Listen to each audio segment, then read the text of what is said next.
All right, everyone, I have 12 o'clock. So even though we have a small crowd today, we're going to go ahead. I'm Mary Ann, And I'm Greg. and I'm Ruthie. Greg is traveling. And so he decided to stop by and see if I'm still shorter than he is. And yes, Yeah, just a little. when we hugged hello, I was hugging his belly button. It's very cute. Yeah, as you can see, even in the chair, I'm quite a bit. Yeah, he's got a half a head on me. Quite a bit taller, so. Yeah. Yeah, if you need a tall dancing partner, you got to call Greg. Yeah. Yeah. Yeah. But welcome. Thanks for coming. What we're going to talk about is we're talking about, and it's optimizing resources, but not in the way where we say you just have to hire us and we'll make it magic and charge you a bunch of money.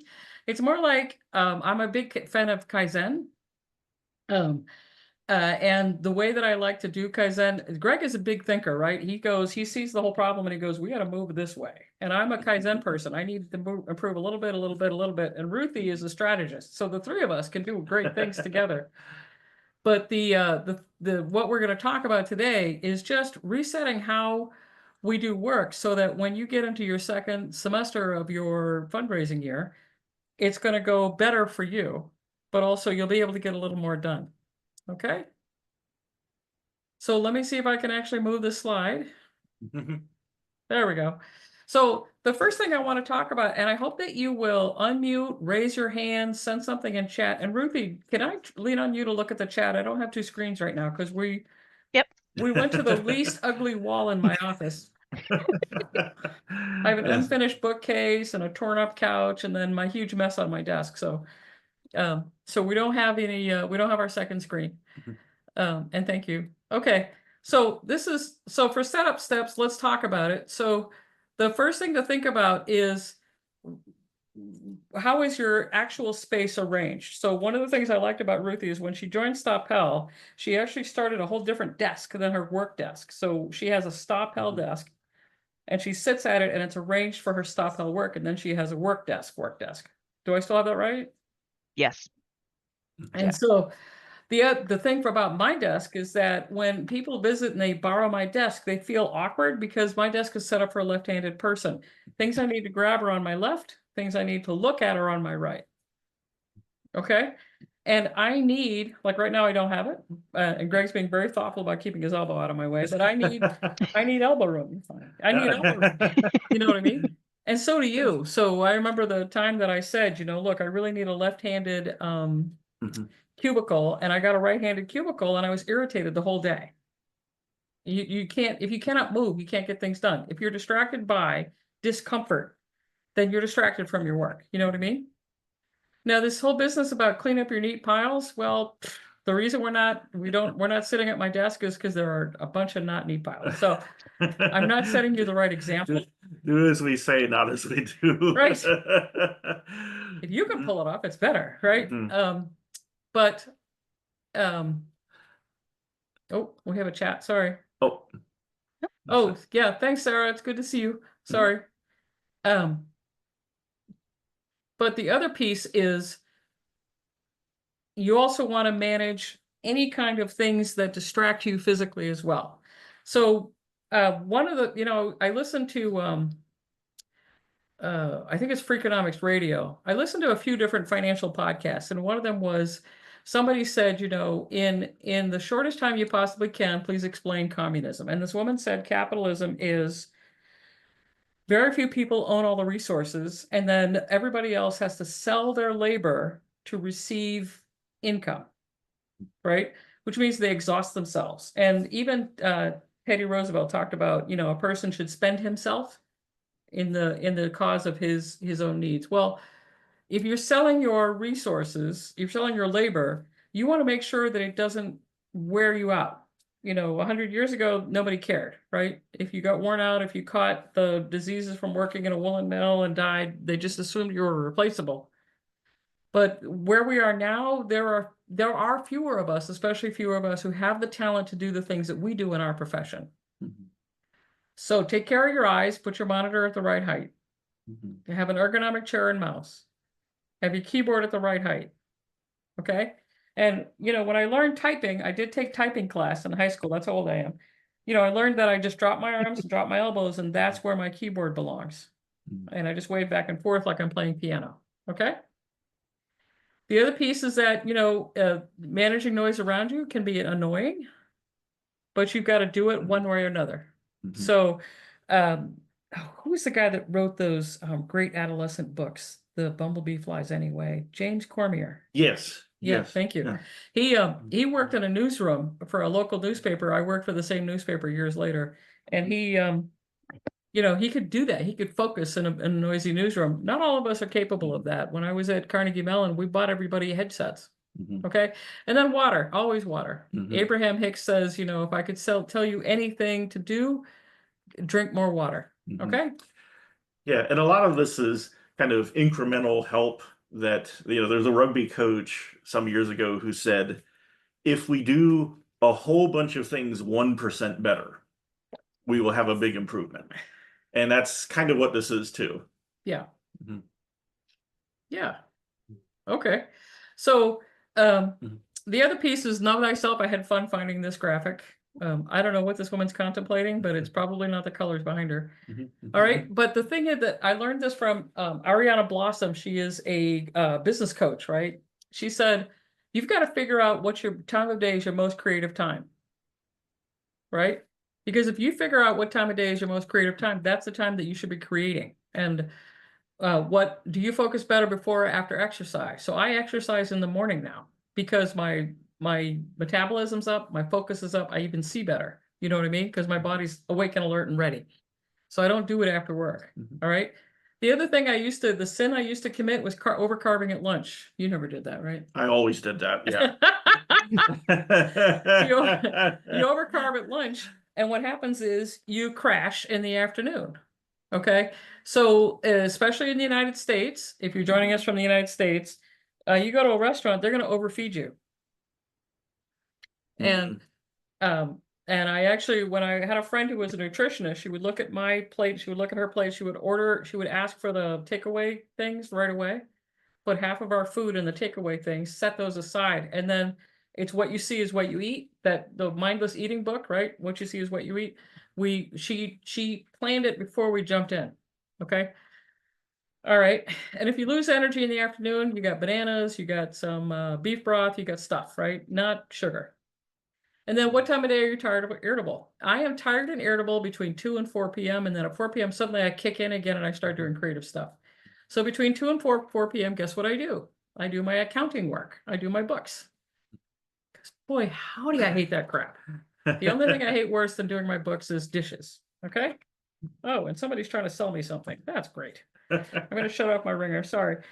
Okay. And then how often do you need to stretch? And so everybody says a half an hour. Right? Right? Yeah, or 15 minutes, something like that. Yeah.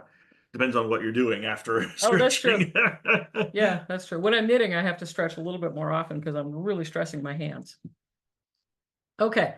So the other piece is, and tell me if there's anything blocking what you're seeing, because I've got stuff on the screen keeping an eye on you guys, right? Okay. But the other piece is that you don't always organize your day. Isn't that nice? We at Staupell, we don't necessarily always get to organize our day either, right? So don't feel bad for us. Sometimes we're answering emails at midnight. But the question is that management will set up meetings according to their whims. And they set up their meetings, and their meetings are set up according to the whims of their bosses, including trustees, the president, whoever, right? And so what time of day do you end up in meetings? And then how does it work in relation to your energy level? So if I have a meeting at 1:30, I am not going to be able to pay attention. I'm going to yawn through the whole thing. And so that's when I bring my something with electrolytes and sometimes even my knitting, because if I'm using my hands, right, then I'm staying awake. Okay. Yeah, I'm not going to name the the organization I worked for, but they loved having meetings, especially really early in the morning. Oh, and yeah. there were very few people at this organization. And again, I'm not going to mention it, but the culture in the town city it was based in was not to do things early in the morning. And so I learned I kind of had to wake up a lot earlier than I expected to be ready for these meetings.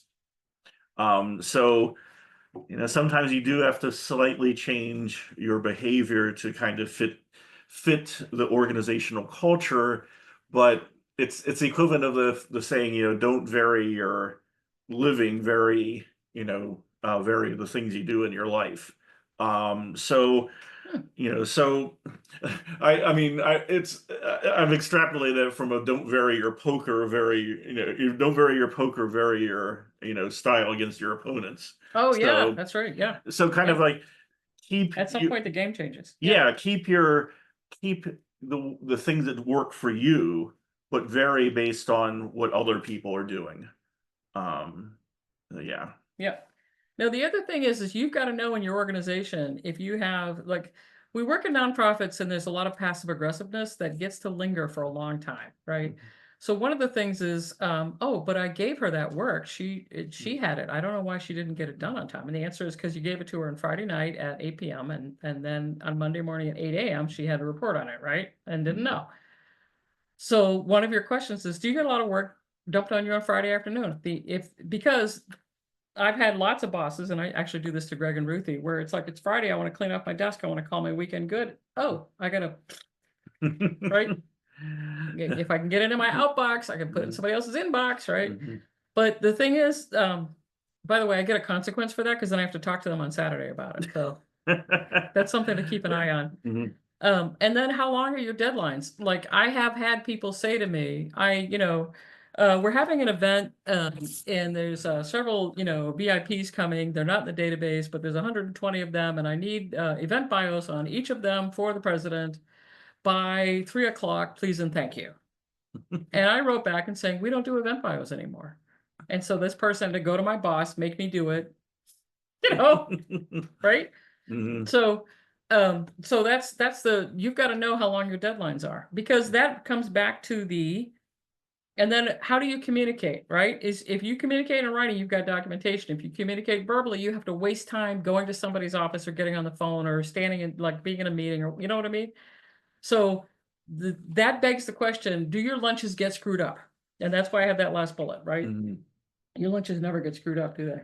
Well, I just have lunch when I am able to, so I'm able to move things around.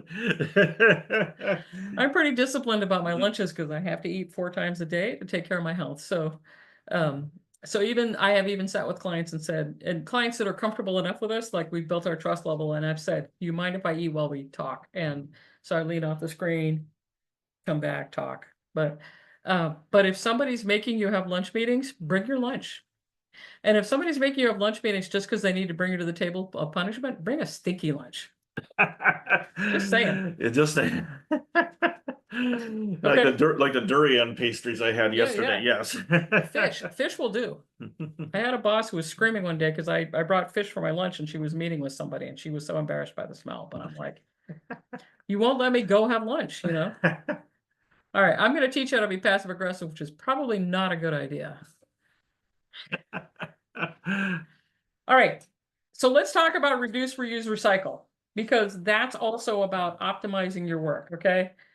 The first rule of reduce is type anything only once. I've got a friend, he's a contractor. I know him through Business Network International. And what he said is I sat with his wife who has to do all his work, right? So the man starts the work and the woman takes care of the business, right? And she said, I'm sitting here and we have to type in all of the prices for all of the nails and the screws and the whatevers from Home Depot and then add them up. And she says, I can't get him to do that. And I said, no, you can't get him to do that. This man talks. He cannot sit and type. That's not his skill set, right? Well, so what we're looking at together as part of my contract with that company is I'm going to figure out how to build an API or use the API from Home Depot to feed into their Trello account to so that he can just say on the field, we need 4 by whatever's. And then Trello puts that together with the API for current pricing, and then they can add on their overhead, and then boom, right? This man should not have to type and retype. He types it into his Trello on his phone, then he has to retype it at a computer. I don't agree. That's not money making. That's losing time, right? And I've said this since the 80s. It's this like if I walk into the bank and I have to do my authentication at the bank, then everybody should know me. I shouldn't have to repeat my freaking birthday. Mhm. Just saying. Yeah, yeah. Well, yeah, I mean, that's the whole point of automation. That Yeah. yeah. The other piece is you got to learn how to communicate with other people the way they prefer to be communicated. The more stressed they are and the higher up they are in the food chain, the more you accommodate their communication style, right? But communication does need to include documentation. Here's the thing, I'm reading this book, Thinking Fast and Slow, and it is a human phenomenon to remember a decision that is the same as the decision you wish that you had made right now. You're wishing right now you had made, right? So it's a common, we like to accuse each other of rewriting history, but actually it's a human phenomenon to rewrite history to make it turn out so that it fits what we need right now. So documentation comes back and says, okay, I hear you saying that you want it this way and like that and with this, right? But these are my notes from this is from our last meeting, or this is your email from before. So if you've changed your mind, please confirm, right? And if then you might get, I didn't change my mind. This is all about you. This is your problem. Well, that's a toxic person. So you got to rethink that. Okay. And then this is a Joshua Burkholz quote. If you have to do any process 3 times or more, and he says at all, right? But I say per month, then automate it. Doesn't matter what it is. Delegate it is what we used to do. We used to make the secretaries do it, but we don't have secretaries anymore, right? And then the other piece is the more people have access to the common piece of information, the fewer questions you have and the fewer people make you regurgitate questions and emails and reports and information over and over again. You know what Bill Gates once said, that he liked to hire lazy people because lazy people would find the easiest and therefore most efficient way of doing something. So, you know, if you're trying to figure out how to automate something and how to, you know, streamline processes, think like a lazy person. Like if I only wanted to spend 15 minutes on something that usually takes an hour, how would I do that? Yeah. So that I can do something else with the other 45 minutes. Yeah. So yeah. Like have that lunch. Yeah. Now the other pieces, and if you have questions or comments, you got to pop up because Greg and I are having a great time, and you guys are just watching. But if that's working for you, then this is your water cooler chat. So all right. So the last piece is that it's about handling toxic people, and that's the touchy feely, people like, I don't do politics. Well, if you're excuse me, if you're in any working situation where money is at risk, you are doing politics. So just let's just talk about that piece first, right? Toxic people slow down your work. They also have been known to sabotage your work. They've also been known to make sure you never get to goal. We have a chat comment, Ruthie. Oh, yeah, the Marion and Greg show. Oh, I know. This is fun. By the way, when the two of us get together in person, we both just start waving our hands around, and suddenly we have a new product or a new service. So that happens way too often. Yeah. Not that it's bad, but we've already done it for this morning. Okay. So here's the thing, right? There are 3 kinds of colleagues that are going to get you. Everybody talks about depressed people. Sometimes people think to talk about people with borderline personality disorder. And sometimes, and the people who manage people talk about sociopaths. Here's my theory about sociopaths. A sociopath is very clear about what they want. And so they're much easier to negotiate with than people who are passive aggressive. That's my viewpoint. It's a Machiavellian viewpoint. Okay. But bullies, needy people, and passive aggressive colleagues, those are the people that are going to slow you down, right? And so I often say to myself, if I ever do a piece where I'm hired again to be a temporary executive at a nonprofit, one of the things I will do is take the guest chairs out of the office. If you want to talk to me, unless it's like a formal meeting that has a formal agenda, I'm not going to spend more than 10 minutes with you. So stand up, right?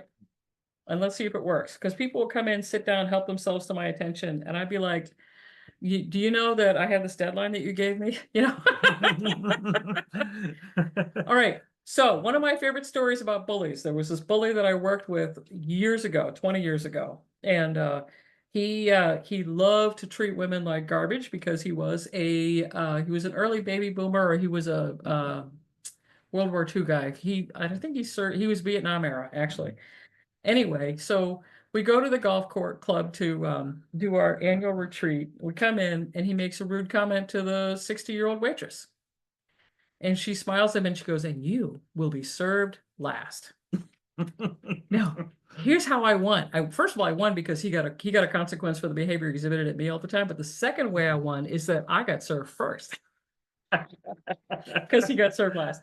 So I like so won. But bullies, bullies, there are shops where you are where it's urgent and it's important and they don't have time to talk to you about how to do it. They gotta have it, right? Mm-hmm. The question is why, right? Why are they in this urgent situation? And most of the time the answer is they're understaffed. So you've got to be a little empathetic toward them, right? But the other question is it because they chase all their staff off, right?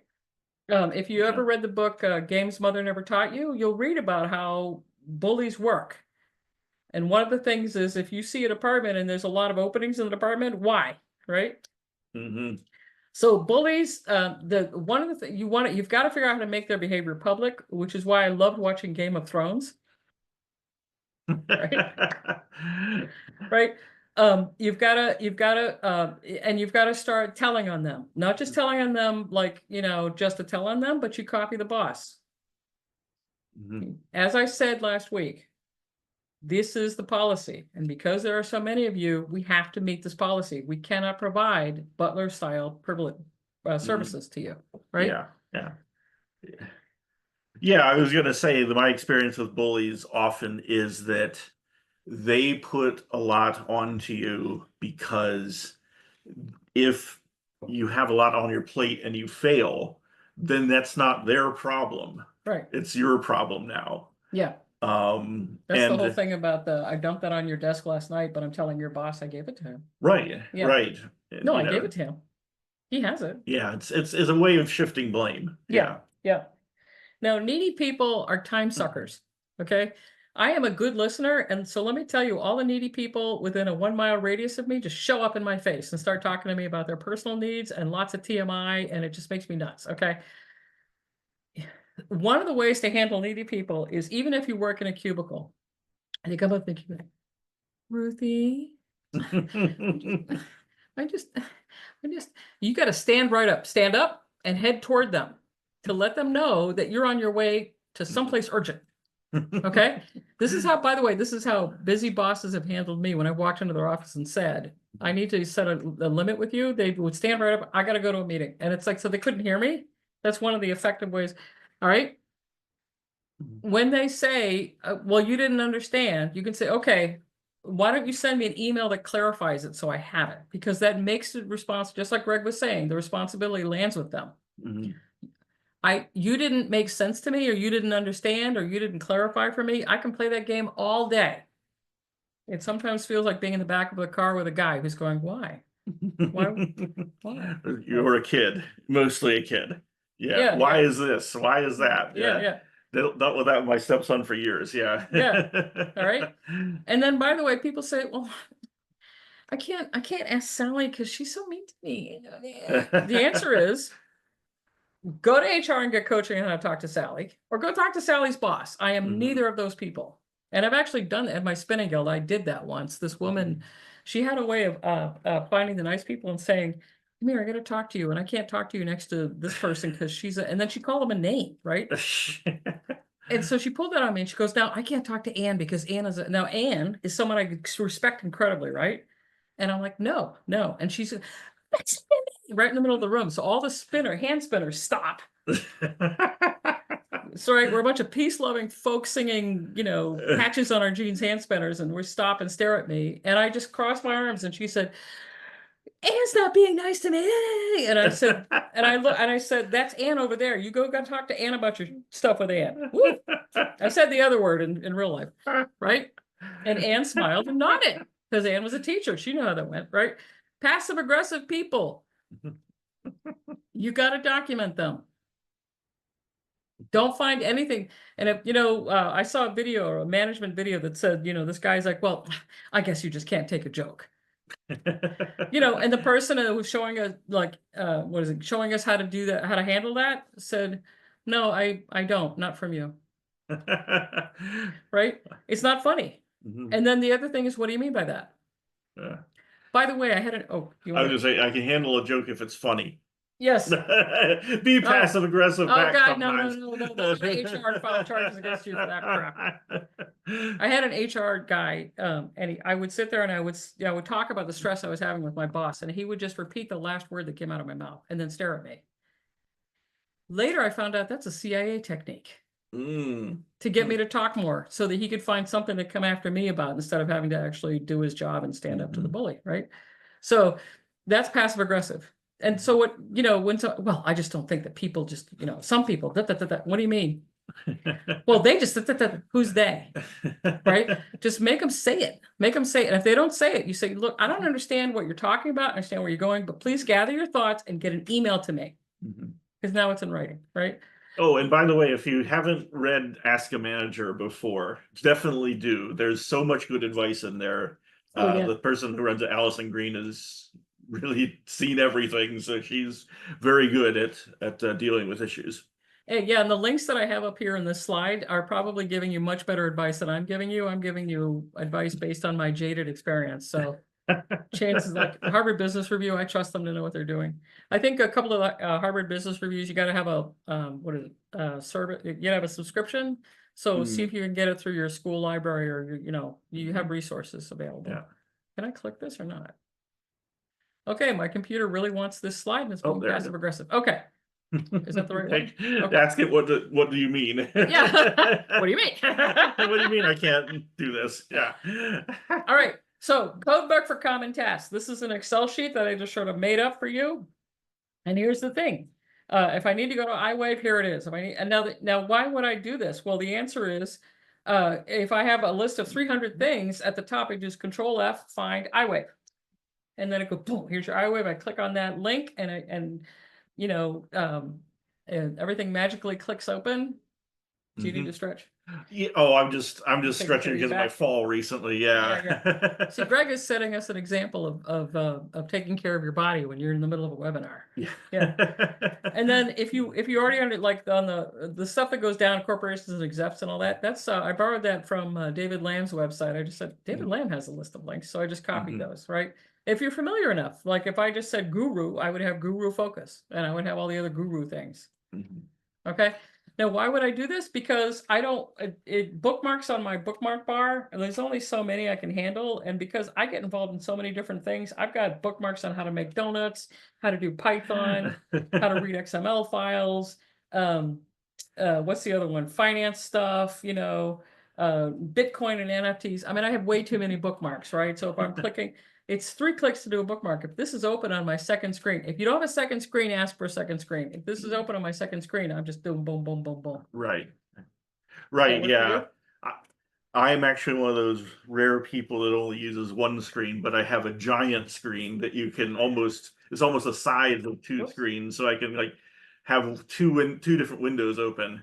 And sometimes that works too. Although I have a habit of going into Best Buy and looking at the screen that's about the size of a movie projector screen. I want one of those. Yeah, kind of like the Minority Report type screens that are just with up on the wall. It's kind of curved a little, yeah, so you don't even have to work your head too hard. Yeah, so that's an alternative to 2 screens, but yeah, 2 screens are useful. Wow, people are still joining us. This is great. Okay. So the next piece is that you type the same expressions over and over again, right? So like one of them is this is based on all of the information that we could find. So please stop telling us that we should have read your mind and gotten data out of your head that you never put in a contact report, right? This is something that researchers have to say all the time. One of the reasons I use a notebook with common phrases is that this is Notepad, by the way, and Notepad Plus can carry a lot more notes. But one of the reasons I use a notepad is I flip letters. So available or acknowledge words like that can trip me. And rather than me having to go back, or click, whatever, I just rebuild it. I just copy it. Okay. And if it's only for one, like if it's for one client and the client has an organization name that is complex, I'm going to have that notepad available to me. And there are phones and computer programs that are starting to do this now, that you start typing in something and it'll give you the entire phrase that you often use. So Right. so this is starting to be automated, but yeah, Yeah. it's always good to have some Yeah, common. that option is if you want to cliche the project to death. Yeah, you don't want to turn it into kind of the duck speak from 1984, but it is good to have, Yeah, some boilerplate. Yeah. yeah. I hate cliche. My English 102 professor beat the crap out of me over cliche use, so I tend to react to that. Okay. It stores notes as text, right? And the reason I'm using a notepad and not like a Excel document is that a Word document especially Word document has very specific formatting. So when I was working with a client and I was pasting from Word into their Razor's Edge database, it was adding all kinds of extra returns. It was putting in garbage characters, but a notepad is an ASCII text. And so it translates into Razor's Edge, it translates into Salesforce and all those other things. You guys have questions or comments, or are we still having fun with the Marianne and Greg show? Greg and Marianne show. So far, it's quiet in the chat. Okay. All right, let me see if I can. I don't know why I can't click this. Okay. Oh, there you go. Now the other piece is that back when mice first came out, mouses first came out, you could actually do control. You could actually set on your computer control something. Mhm. And then it would type a phrase or do a command for you. So because it's like a command that you have to do over and over again. Excuse me. So I don't know why they don't have that functionality anymore, but in Microsoft Word I do. So if you're working in Word, then go ahead and do customize ribbon, customize the shortcuts, add a keyboard shortcut that adds a phrase. Oh, look at Ruthie's interested. You're the only one we can see, so you're our entire audience reaction. No pressure. And if you're really insane like me, you can learn VBA and actually put custom macros onto the toolbar of your Word, Excel, or other Microsoft program. I once built a dashboard that completely replaced all the ribbons with like things for the dashboard. Like it would say show annual fund, and you click on show annual fund, it would change the workbook to just show the annual Oh fund yeah, gifts. that's when I decided I needed Greg to work with me someday. When he showed me, he did an Excel dashboard that looks as good as Tableau does now. And he did it, what, 1990? No, 2000 and yeah, 2007 or 6 or so. Yeah. yeah, way back. It's That's way back when ago. now. Sorry. Yeah, I keep forgetting. Like someone says, "Oh, 1999." That was. I'm like, "Ah, that was only 10 years ago." Oh, no, it was Yeah. 25 years ago. Okay. So that's for you. So let's talk about recycle, right? So do not reinvent the wheel. When I was at Datatel and we worked out coding problems for clients, one of the things that I would do is I kept files of coding and I named the files the problem that it solved or the coding that it solved. And I do that with R and I do that with Python. So with R, I have significant variables testing.r. And so whenever I need it, I copy that code back into my working doc and it works. Okay. The other piece is that you want to make sure that you have a common understanding of definitions. This is where Ruthie gets a lot of her bread and butter, is helping clients get common definitions. And you want the common definitions to be public. When you make them public, there's no hidden agenda, right? Well, at my old shop, we call a pledge this and this and this. And it's like, oh, that's great. Thank you for, welcome to your new shop where this is the definition, right? But you don't have to keep having that conversation, right? Did I ever tell you guys the 5 ways to avoid getting fired for as long as possible? Way number 1 is I didn't know that. You never trained me on that. And in medical fields, that works so well that now after you get a training, you have to sign that you had the training. Way number 2 is you said it wrong, right? Well, you were really being really mean. It was hard for me to hear what your instructions were because you were being really mean to me. So I don't know what you want. Way number 3 is you hate me because I'm a... What was 4? I'm gonna go to HR. Yeah, and then 5 is I'm getting a lawyer. That's how to put off getting fired for as long as possible. Just saying. Okay. All right. So, by the way, when people say common definition, right? I wrote this infographic for a client.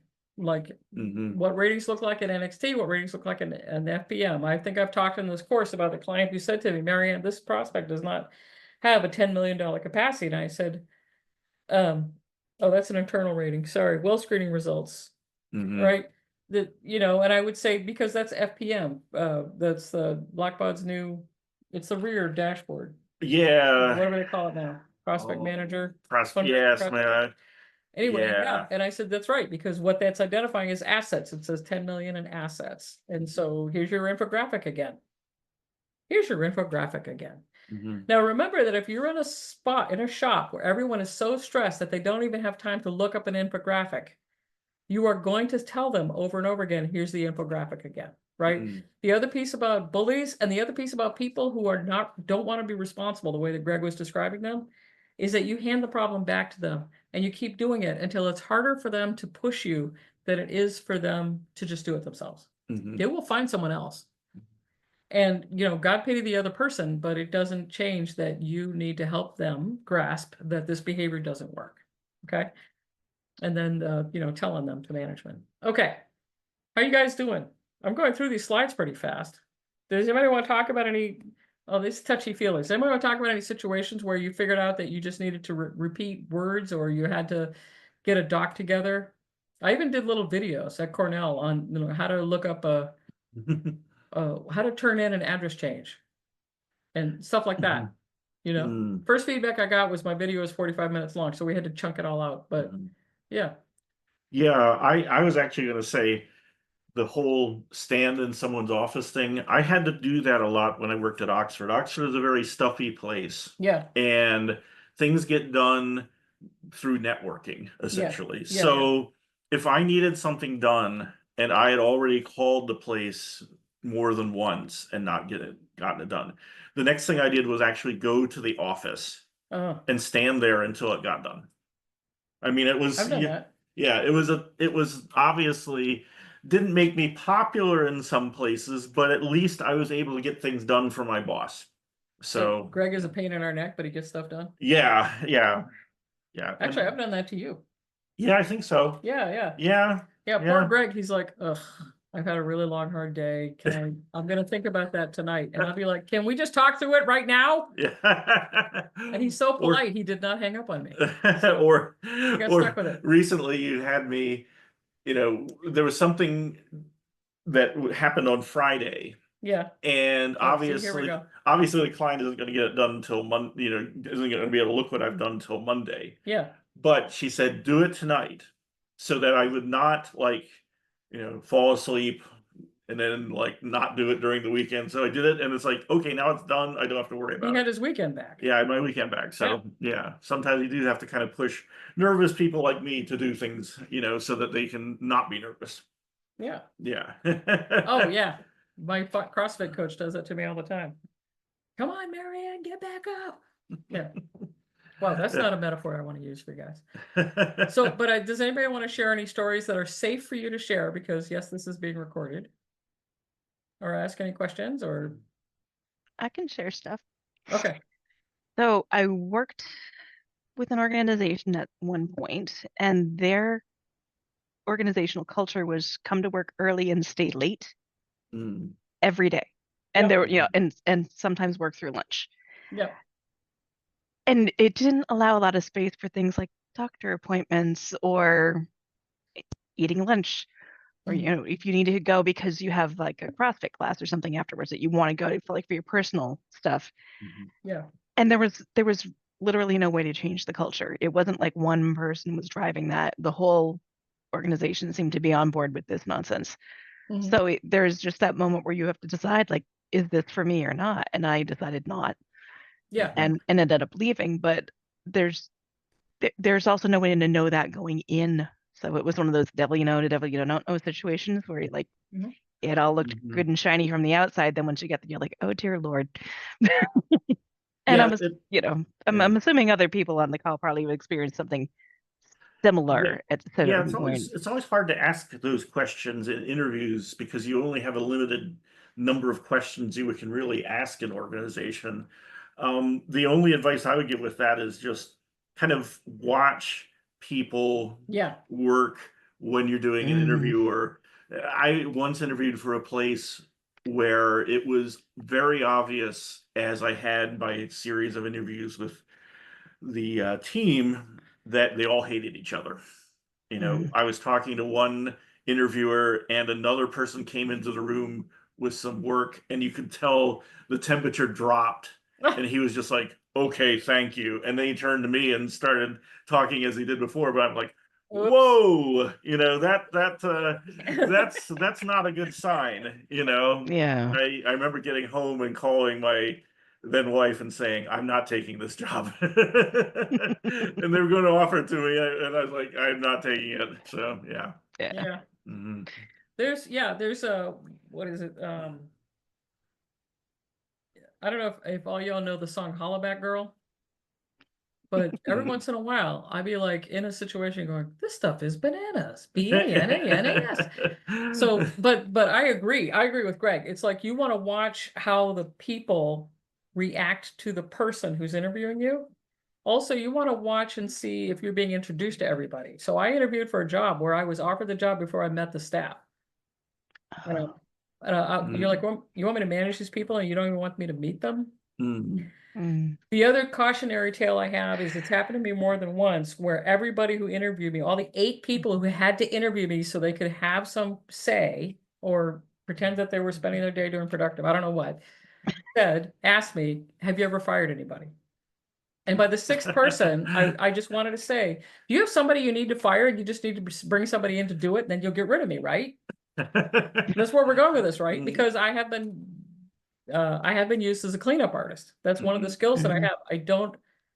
I don't suffer from moving people out of their jobs. If you're not doing your job well, you're not happy either. You need to be released to go do something that's better for you. So, yeah. So people, have you ever fired anyone? Yes, I have. Lots of times. I've only met one person who had a contest with me about whether she fired more people than I did. Who won? She's 6 months older than I am. That's what I'm called. I'm hanging my hat on that. So, yeah, the pieces you want to feel, like Greg is saying, you want to feel the temperature in the building.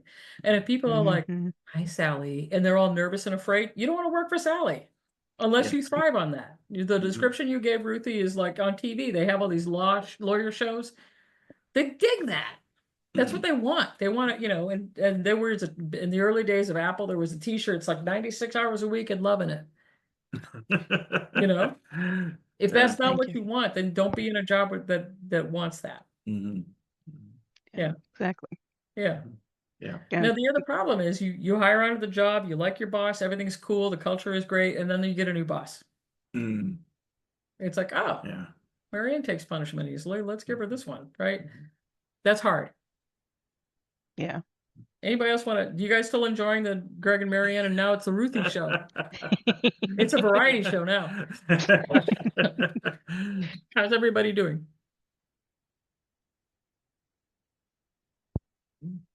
Really good. I think even Sarah's like, I'm eating lunch, leave me alone. Okay. Good. I'm enjoying this. Thank you. Sorry. I'm sorry. enjoying this. Thank you. Oh, my good, pleasure. good. Go ahead, Sarah. Now that I picked on you. Oh, are you just waving at us? Yeah, I'm just clapping. Okay.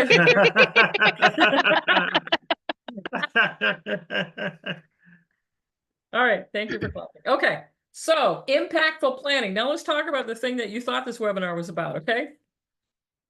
The thing about process. Okay. And this is Ruthie's wheelhouse, right? But the thing about process is when things don't work, the first thing we do is try to find a person to get mad at, right? But it's usually not true. All right. It's often about the handoff, about the communication, or about the process design. Okay. And when goals are not met, it's often about the planning and goal setting. Was the goal unreasonable? Or was the plan set up where we're just going to force feed gift officers to come up with $5 billion, and if they don't like it, they can leave? And guess what happens? The gift officers about 3 months in go, this stuff is bananas. BANANAS. Bye. Right? Okay. And is it are resources appropriate to the goal? And when we talk about resources appropriate to the goal, people at the top of the organization say, I need more gift officers. We say, for every gift officer you hire, you need a tenth of a gift processor, you need a fourth of a researcher, you need, stewardship people, you need all that, right? Okay. And then the other piece is confusion, misdirected or redirected goals that are not translated down. Mm. I loved spending time with Swarthmore College, because even though it frustrated the gift processors should not be at their desk in control of their world and doing things methodically, they had to actually sit and talk to people, and that annoyed the crap out of them. What I loved about it was that everybody was in on the annual plan. Everybody. We were all there, we wrote it together, and then it went on the shared server. I love that. Okay. And at Staupell, we do continuous quality improvement. Our plans are usually ongoing because we're responding to clients' needs, but also when we plan next year, we actually do it in a series of reactions to each other. And that's honoring our when are you most creative piece. Okay. Now, when staff leave in droves, it's not always because meet the new boss, same as the old boss, so I got to go now. It's more like expectations are sometimes higher than capacity. Right? So my friend that I'm doing this work for, he was in insurance. He couldn't keep his job in insurance because he was promised support staff to do the paperwork for him, and the support staff disappeared. The owner of the organization was not listening to him, so he had to leave in order to give the owner a consequence, right? Something changes over your head. I know people who have kept jobs for 40 years because they know, yeah, I know you're going to come in, you're going to change everything. That's what the last 10 people before you said, right? But the minute they're just, when you see exits, that's because somebody at the top changed the culture, right? Okay. And then the last thing is like, I hired on to do this, and you told me that now my job is that, and I don't do that. I'm not interested in that. And one of my prime examples of that is, we promised you remote when we hired you. We changed our mind now that you have a new boss, because the new boss doesn't understand how to keep track of remote people, right? Or we promised you that you could live anywhere in the country, but now you have to come live near us. Those are two live examples that I have. And I would kind of add a fourth one to staff leading in droves. Sometimes the realization comes to everyone around the same time, that it's not me that's the problem, it's you, someone else. And sometimes when one person leaves, everyone else is like, oh, but wait a minute, he wasn't the problem and he left. Yep. Or she left. And that the reason I say that is because it happened to me at one of my organizations that I worked for many years ago, that I left, and within less than a year, nearly all of the team I had been leading also left. I did that too. Yeah, and I did that twice. I talked with one of the people who left a couple of years later, and he said to me, once you left, we came to the realization that the problems that were being caused in the department were not up to you. You had done what you could, and once you left, then we were the brunt of all the problems you had been kind of shielding us from, and then everyone left within a few months. So yeah, that's I think that seeing an exodus from an organization is always a bad sign, but sometimes it's a worse sign than at other times. I had a therapist who explained that to me. She said, if you're stuck in a triangle and you get out of that triangle, the other two people are really mad at you because now they have to deal with each other. There's no buffer. They can't redirect anger to you. Right? I've done it in my personal life. I've done it. Greg just talked about an illustration of doing it in his professional life. And the other thing is like, one time I got a phone call a year after I left an organization where this woman said, I'm the last person who was working here when you were here a year ago. Everybody smelled it and left. So that's just something to keep in mind. I mean, Ruthie's mentioning it, Greg is mentioning it, I'm mentioning it. It's not always that you can fix the situation. Okay. And we're wanted. Okay. All right. So the deal about handoffs and process and communication, this is where you've got to review the prior slides that we just did, right? But then let's talk about goals and strategy planning, because we're going to do the next few slides, right? All three of us love this part. Are you guys ready? Just Give me a, Yep. or unless I think, you're yeah, holding that your is- sandwich. Okay. yeah. Ruth is going to do it for you because you're probably all holding your sandwich. Okay. All right. So just like any stupid, annoying turnaround in your life, right? You know, you want to lose weight, you have to track how much you eat, right? You want to save money, you got to track your budget, right? I hate it, but you still have to do it, right? Because you have to see where you are to figure out how to get to where you're going, right? And what is it? Ruthie, was it your dad or Yogi Berra, Ruthie, you said if you don't know where you're going, anything will get you there? Yeah, that was Yogi Bear. Yogi Berra, yeah. You know, and sometimes, I mean, I have a sister who's just like, look, I just want to go to work. I don't want to be a hero anymore. I'm 65. I just want to go to work. I want to come home. And you need people like that in your life, especially if they're gift processing, because you don't want them trying to take power. You want them processing gifts, right? Okay. So here's the thing that you want to do, but I'm going to give you new ideas instead of how much did we raise and why didn't we raise more, which is usually where everybody starts and ends. Let's go back to count up the effort that you spent. Okay. So how much time did you spend on your work last year? How many number of iterations did you spend? And I'll show you an example. Okay. So number of iterations for gift officers is visits, prospects cultivated, right? Time is how much of their workday was taken up doing this cultivation, right? Count up your successes and then count up your percentage of successes to effort. This is actually a staff member's version of cost per dollar raise. Okay. So it works with any production process, research, solicitation, gift processing, stewardship. It works with all of this. And you want to see, are you guys ready to see some examples? You're probably just rolling your eyes at me. Okay. All right. So this is prospect research, since most of our audience is prospect research, right?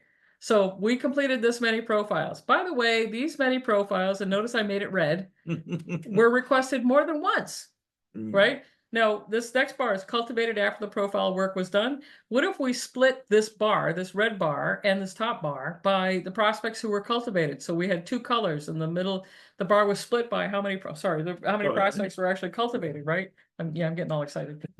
Right? And then that's 758. How many you guys actually visited instead of just sending it back to me over and over again as a way of getting out of you taking your step? You know what I mean? And then major gifts received. So these two are at the bottom. I preach this a lot. How many prospects do you put into the pool? How many gifts come out, right? But what if you did it with added profile numbers to it? And this is actually Microsoft Excel that I did this. I didn't have to use Tableau or Power BI, that fancy funnel thing. Okay, this is the Excel got jealous of those two guys and gave us a fancy funnel thing too. Yeah. Right? Okay. Oh, somebody's joining us late. Okay. So, and the other piece is like, and though there's a bunch of stuff in the chat, Ruthie. I'm sorry. It's a picture of a thumbs up, a picture of a banana, and someone says, "Are you sharing a screen?" Am I sharing the screen? Yeah, I should be. Yeah, I can see the screen share. Okay. Okay. Possible if you go in your upper right hand corner, Marlene, and there's a thing that says view, you might have accidentally clicked on that and gone to a different view. So try that. Sorry, Marlene. You can watch the rerun if you're still stuck. And then we had somebody pop up. I hesitate to put the chat up in front of everybody. Okay. All right. So, and then this is the ask and gift results, right? Did not give, under cultivation, did give, right? This is what they're used to. They're used to gift officer production. But the thing is, if I'm a prospect researcher or if I gift processor, I processed this many gifts this year. And by the way, this percentage of them had to get reprocessed because the gift officer said, oh, by the way, they decided to give it to this fund, right? That's what you're doing is you're identifying time waste. Now, notice that you're identifying time waste from other people's behalf. But if you discovered that your team, say, is being asked to go to meetings, and you can say, if you stop making us go to these stupid meetings, we can get one more research piece out per person. And then they'll say, you promised us 300 more research profiles a week. And it's like, no, that's not what I said, right? Okay. And then how long does it take? And so the other piece is like, can you get me this profile by 2 o'clock and you're about to head out to lunch with your boss, right? And so I always was able to say it takes 4 hours just to assess wealth on a person. And you just asked me to do 12 of them by Monday. And no, pick one, right? Now I could say that because I was the director of the department, right? And the people like Mhm. didn't understand how we did business. They just thought they'd click their fingers and just like a Jerry Bruckheimer TV show, I'd just click something. What's the other show? Tracker. Tracker, yes. Oh my God, this guy can find anything. He has driver's license pictures up and everything. You Yeah. know, I love it. Don't look to TV shows for realistic technology. Yeah. I can see that he's walking up the hill right now. Yeah. So enhance more. Yes. And that's another thing with data like this. You know, we have to have the data before we can look at it. Right. So Now, other things to look at to give you a different view about how to look at your world. Visits versus gifts, you're used to that, right? Stage of prospect pool versus the movement of the stages. What's not moving? Annual given results pegged to the economy, the relative strength of your organization financially. There is a list of colleges that are collapsing. And then your prior year results is what you're used to, right? Results versus the work plan. Let the major gifts people do that. All right. What programs make money and which programs bring in gifts? Right? This program brings in a lot of money. This program really needs the money. You gotta, you helping your finance man, you figured this out. And Ruthie's right. We're running out of time. Okay. When donors give, right? This is optimizing. Donors give when they want, what they want, and how they want. It doesn't matter about our timeline, our schedule, our production, our process, how much it costs, how much staff, which staff want to go on vacation when. Okay. So you've got to understand your audience. What is their participation? So this is all the solicitation methods along the are by color, and this is their participation rate. Okay, there's a second slide that goes their average gift, and that helps you out, right? Understand your timing. How many years does it take to cultivate a major gift? If it takes long, it's not about punishing the gift officers. It's about setting them up to succeed. Just-in-time prospect assignment so they can succeed. Okay. And then what comes first? So this is a study that we did. We do a lot with behavior chains. So what was the first interaction? It was a gift. 40% of the time. 50% of the time it was an event. Usually we think it's event then gift. We have event then event and gift then event, but event then gift is only 5% of all the people who made a gift. Most of the time it's just gift and gift.